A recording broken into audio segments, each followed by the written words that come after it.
almost decided to change the topic this morning from looking at the Ten Commandments to preaching on hell. But that's too easy. Out of all of the Ten Commandments, which one is the hardest to keep? A Sunday school teacher asked a group of fourth graders that question: which is the hardest commandment for you as a fourth grader to keep? And the fourth graders got together and they talked about it for a few minutes, and then they answered their teacher. They said, "Thou shalt not commit adultery." Fourth graders. The teacher was a little perplexed, confused, concerned. And so he looked at one of the little boys and he said, "So what do you think that commandment means?" And the little boy didn't miss a lick. He said, "It says you should not talk back to adults." I don't know which of the commandments you find the hardest to keep, but I would imagine that most of us would agree that the easiest of the Ten Commandments is the sixth commandment, the one that we are looking at this morning. Thou shalt not kill. For most of us, we would say, okay, that's pretty easy for me to keep.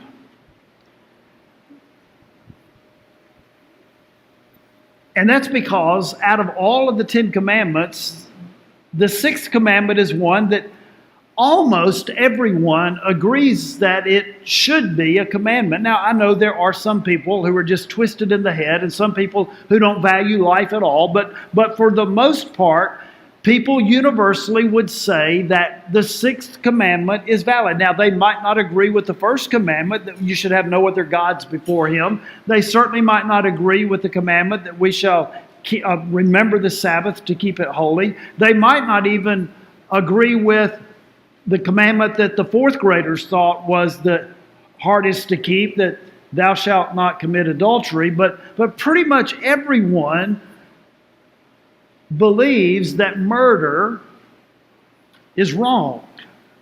And that is, by the way, what the sixth commandment prohibits. It prohibits murder. It doesn't prohibit capital punishment. It doesn't prohibit the killing of animals. It doesn't prohibit the taking of human life in times of war. It prohibits murder. Exodus chapter 20, verse 13. You shall not murder. In the English Standard Version that I just read from, that is 4 words. In the Hebrew, it is 2. In the ESV, it says that you shall not murder. In the Hebrew, it simply says no kill. Lo ratzah. No kill. And actually the word kill, that we would translate that into English, that is not specific enough, because in the Hebrew language there are 8 different words that are used for our one English word, which means to kill. And this particular word is reserved for the taking of an innocent human life, or the killing deliberately of a personal enemy. In short, it's the word that would be used for any kind of what we would consider a wrongful death. So where does thou shalt not kill, you shall not murder, no kill, where is that commandment rooted?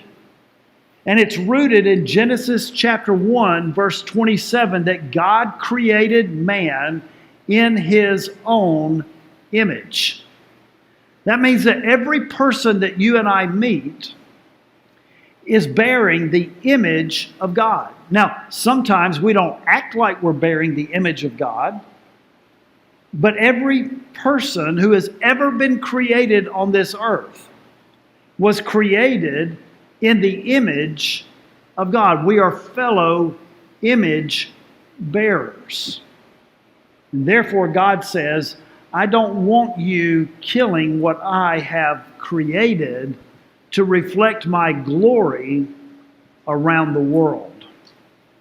And since God is the creator, He is the one who reserves the right to determine when human life comes to an end. And since each person bears the image of God, for us to take that human life into our own hands is for us to damage or deface God's masterpiece. Would you look at the person sitting next to you and say to them, you are God's masterpiece?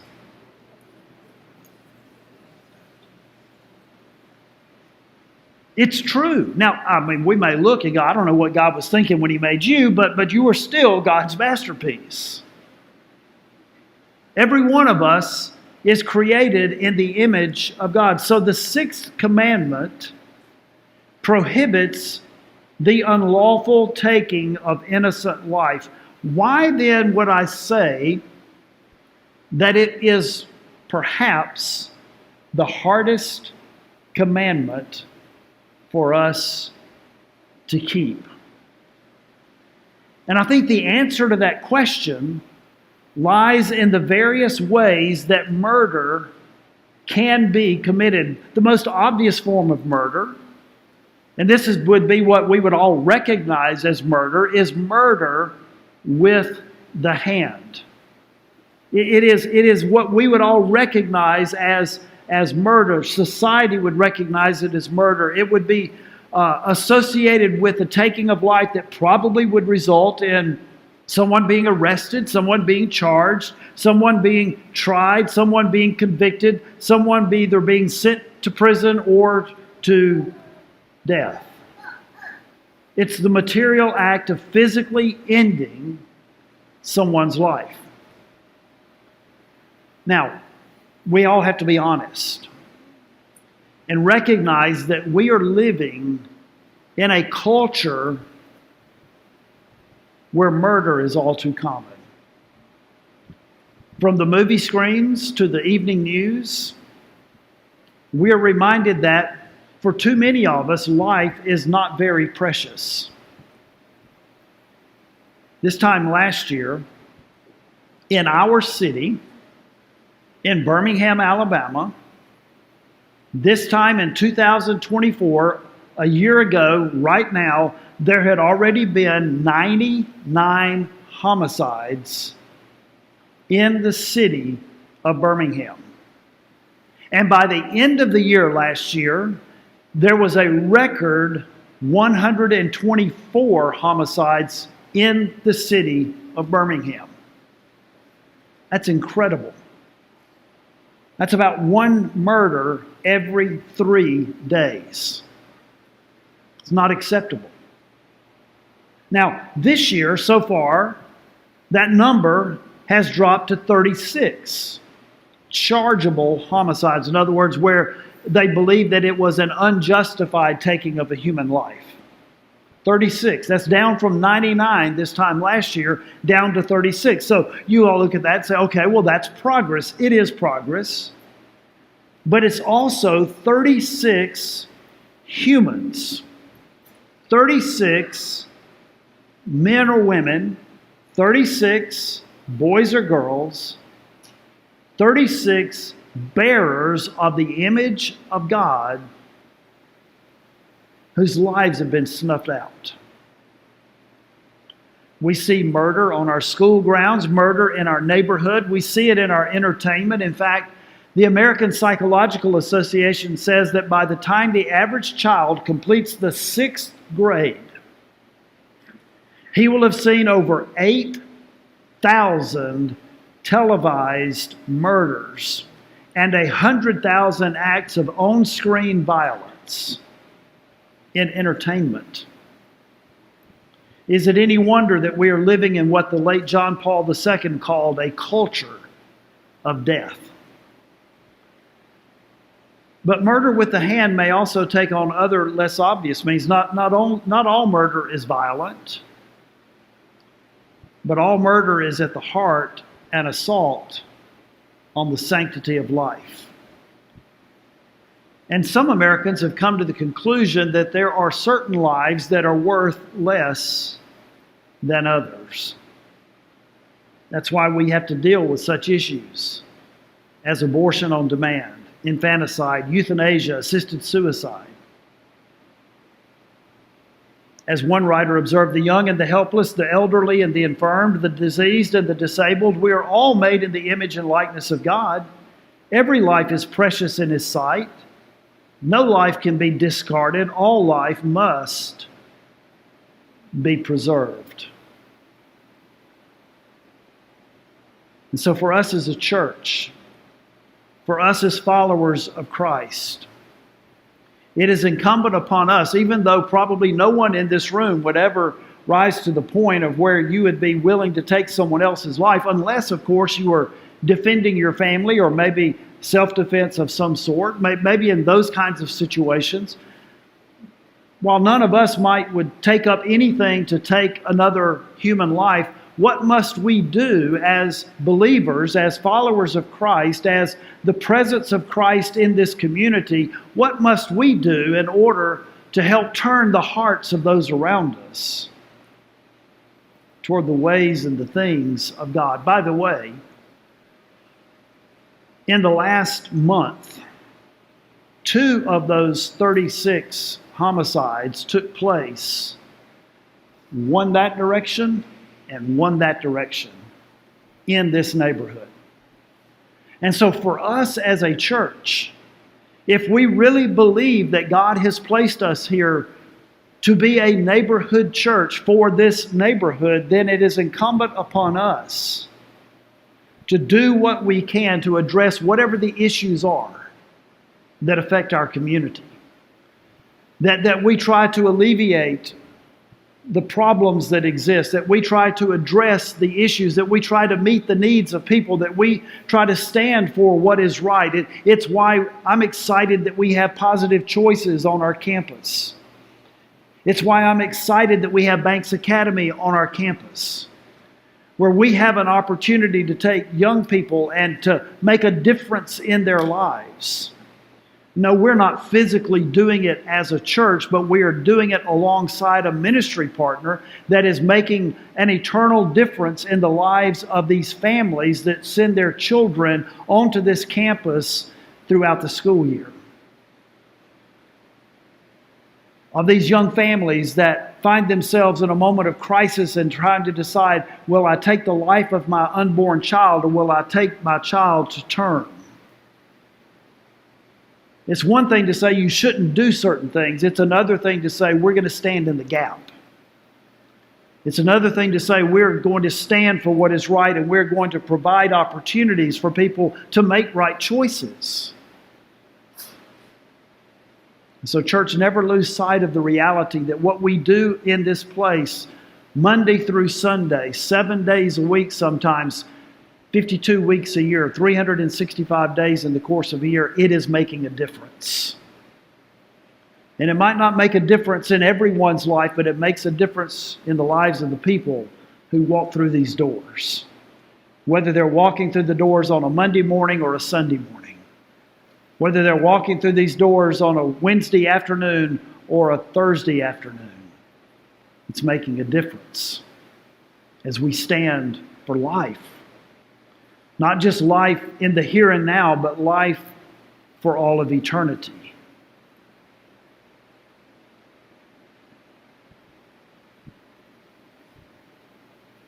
It's easy for us to sit here and say, well, I would never take someone's life, therefore. This commandment really does not have application. It doesn't hit too close to home until we consider that there is another form of murder, another method of murder. Yes, there is murder with the hand. We would all say that is wrong, that is evil, that is sin. But there is also murder from the heart. Most of us don't consider ourselves to be murderers, life takers. And one writer pointed out that sometimes murderers don't see themselves as murderers either. I remember reading years ago a story about one of the most notorious criminals in American history in the previous century. His name was Two Gun Crowley. He was charged with a string of brutal murders, including at least one police killing.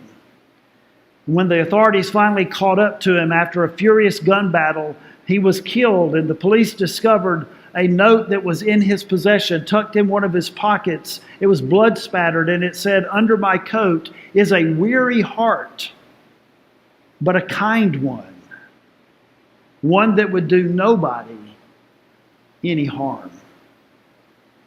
The heart is deceitful. The heart will convince us that we are okay. The heart will convince us that we are not capable of hurting anyone. Well, he was wrong. He had done plenty of harm to plenty of people, but we are all guilty of similar self-deception. We like to think we're good and that we wouldn't hurt anyone, and we know that we wouldn't kill anyone, but I would encourage you to think about what Jesus said on this same subject.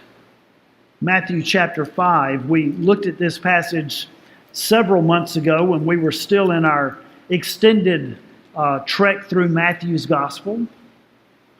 But in Matthew chapter 5, beginning in verse 21, Jesus made this statement. He said, "You have heard that it was said to those of old, 'You shall not murder, and whoever murders will be liable to judgment.' But I say to you that everyone who is angry with his brother will be liable to judgment. Whoever insults his brother will be liable to the council, and whoever says 'you fool' will be liable to the hell of fire. So if you're offering your gift at the altar and there remember that your brother has something against you, leave your gift there before the altar and go. First be reconciled to your brother, and then come and offer your gifts. I've said to you that anyone who is angry," most of us in the room, probably all of us in the room, would never pull a trigger, but we might not think twice about stabbing someone in the back with our words or killing them with our emotions. Think about envy. Think about being envious. I'm not talking about desiring to have what someone else has. That's another commandment for another day. But how many times do we envy someone to the point that we want to take what they have and hurt them in the process? In other words, it's not enough for me to look at someone and say, "I wish I had whatever it is that they have that I want," but I want to, not only do I want to have it, but I want to make sure they don't have it. I want to make sure that they suffer for not having it.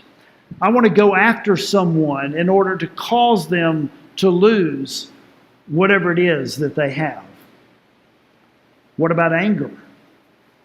Have you ever been so angry with someone that you became consumed? We've heard the phrase that if looks could kill. Well, Jesus is making the point that sometimes they do. And then there's hatred.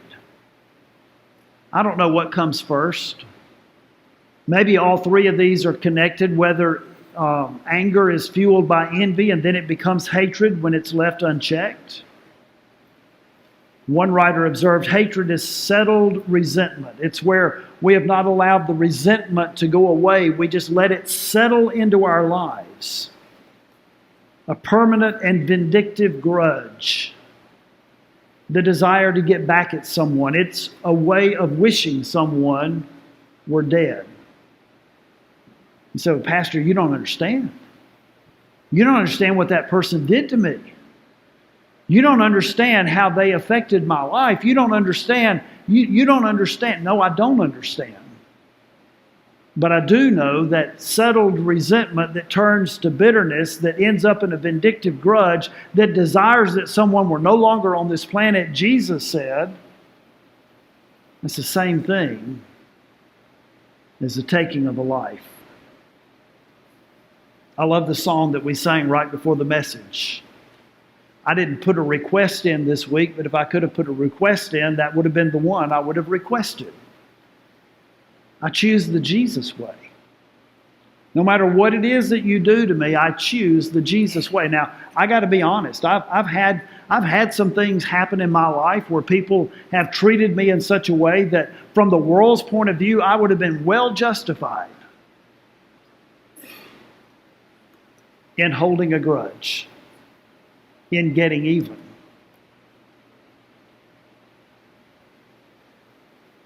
And there was a point where I had to say, you know what? I choose to forgive. Now, I'm going to still leave a boundary.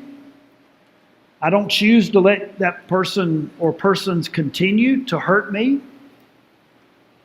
but I choose to forgive. Otherwise, it becomes consuming for me to the point that I am no longer able to enjoy the salvation that God has given to me, because I'm so consumed with rage.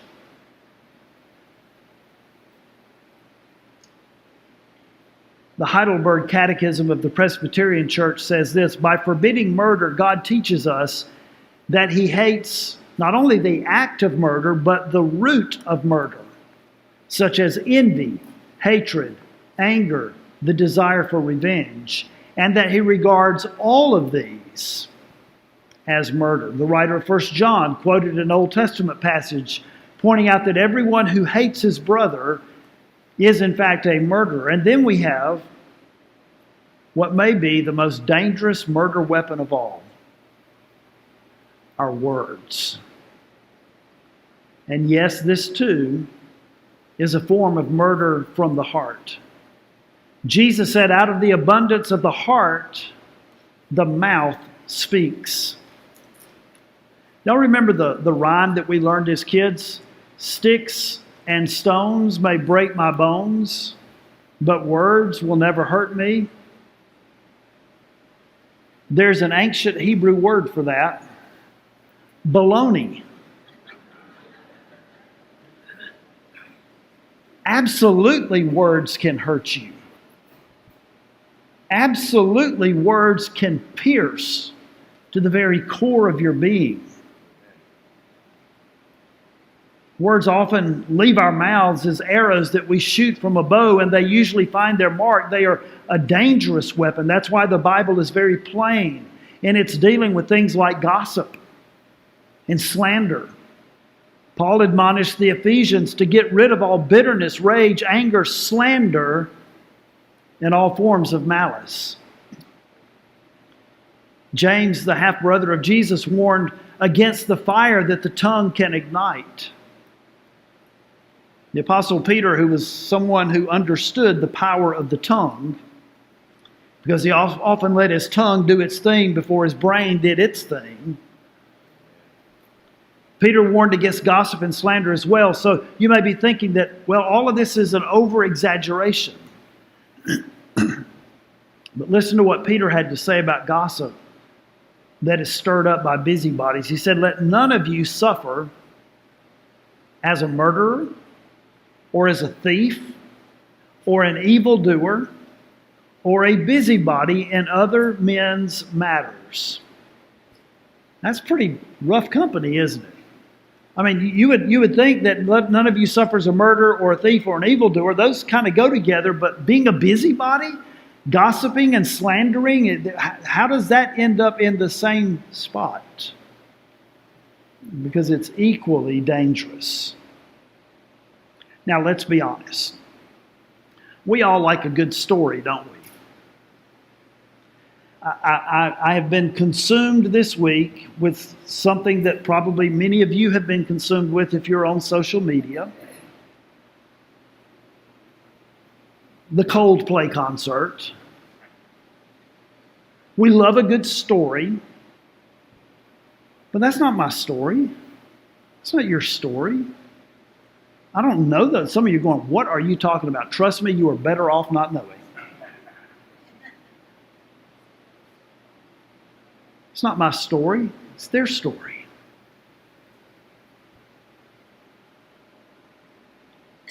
But we want to know what's going on. We want the latest scoop. And while no gossip is good, when we use gossip as a way to injure someone, or if we use it with the hopes of destroying someone, then what Jesus is saying here, what Peter is saying, what Paul is saying, what the entire course of Scripture is teaching us is that we might as well pick up a gun.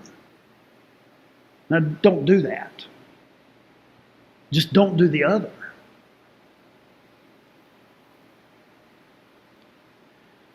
You know, from the very beginning, as we started on this path looking at the Ten Commandments, I've suggested to you that there is a negative and a positive side to each commandment. The negative side to this one is, you shall not kill. That's balanced by the positive. The understood command that goes with it is that if we are not to kill, that we are not to take life, what are we supposed to do? We are supposed to exalt life. In fact, when Jesus was asked about the greatest commandment, he stated his understanding of how we should exalt life. He said, love your neighbor as yourself. There are times when we get lulled into complacency. But I would suggest to you that every day that you and I step out of our houses, every day that we walk into this world, someone needs to see what it looks like for someone to exalt life. What it looks like for someone to display the image of God. What it looks like for someone to love their neighbor.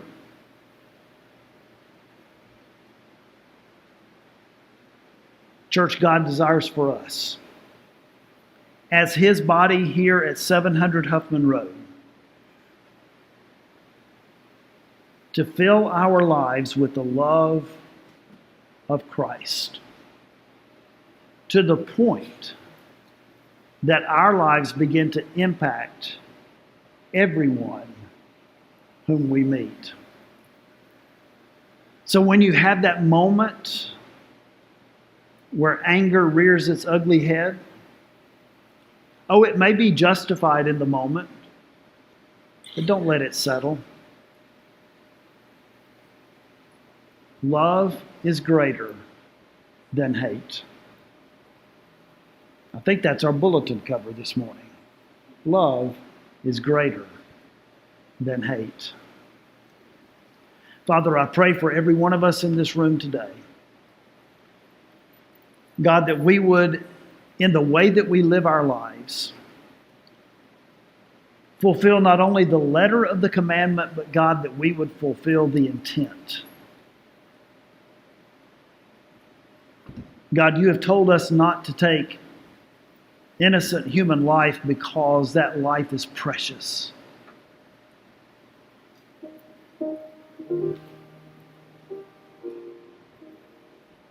So, Father, may love overpower hate as we fill our lives with the love of Christ. In Jesus' name.